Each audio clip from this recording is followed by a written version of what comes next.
Now, well, let me say greetings first. Why are we focusing on Genesis, the beginning of the Bible? Let's start from the beginning because that's the root of the Bible, and let's absorb wisdom from the root.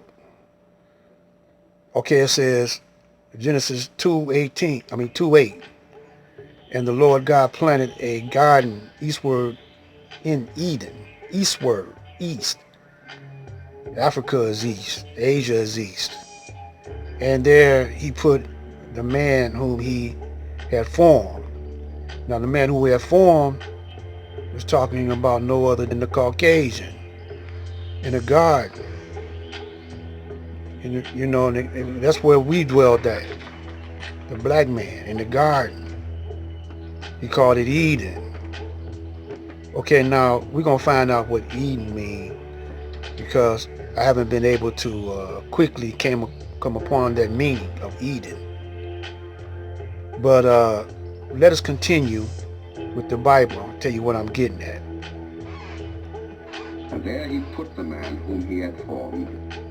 And out of the ground made the Lord God to grow every tree that is pleasant to the sight and good for food, the tree of life also in the midst of the garden, and the tree of knowledge of good and evil.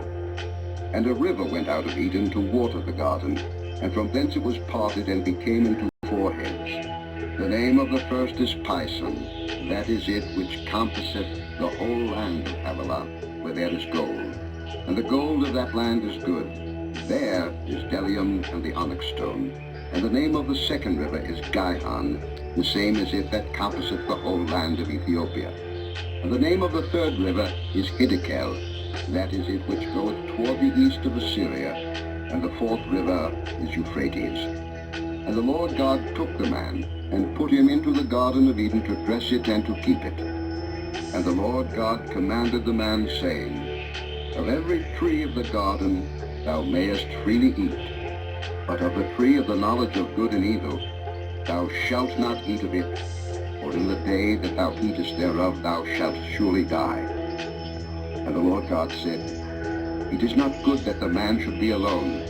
I will make him an help meet for him.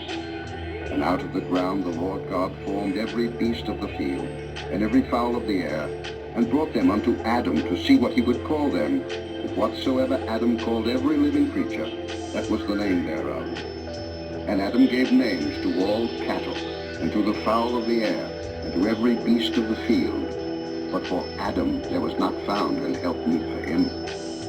And the Lord God caused a deep sleep to fall upon Adam, and he slept. And he took one of his ribs, and closed up the flesh instead thereof. And the rib, which the Lord God had taken from man, made he a woman, and brought her unto the man. And Adam said, This is now bone of my bones, and flesh of my flesh. She shall be called woman, because she was taken out of man. Therefore shall a man leave his father and his mother, and shall cleave unto his wife, and they shall be one flesh. And they were both naked, the man and his wife, and were not ashamed.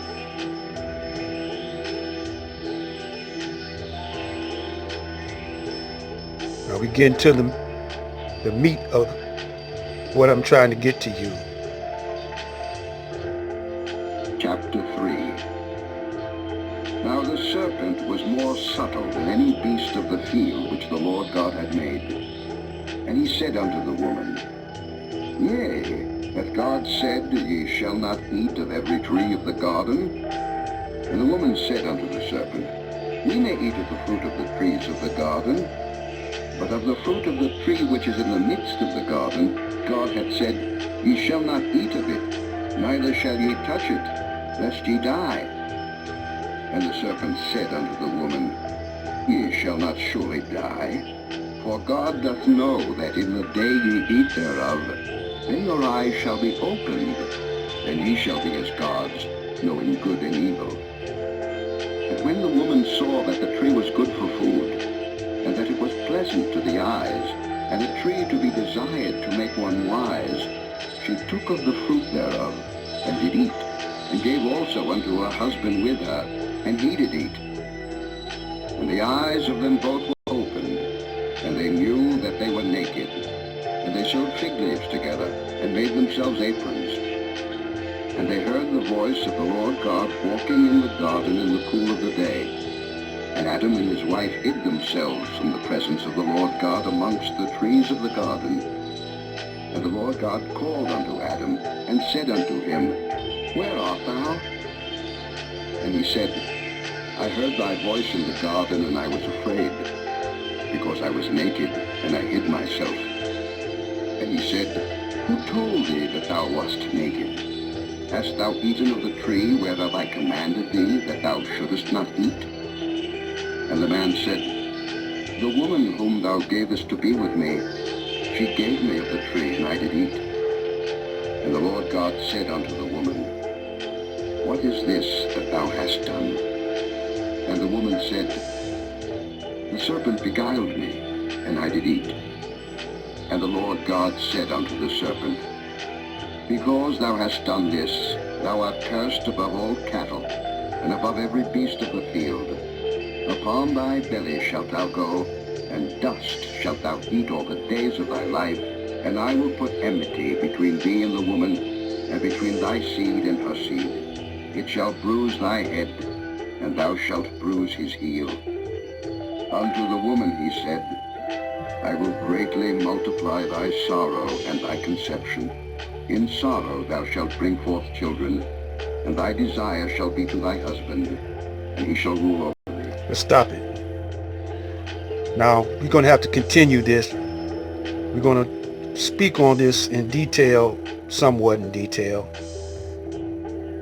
But let's conclude it with this. And unto Adam he said, Because thou hast hearkened unto the voice of thy wife, and hast eaten of the tree of which I command thee, saying, Thou shalt not eat of this of it. Cursed is the ground for thy sake, and sorrow shalt thou eat all of it, and all the days of thy life.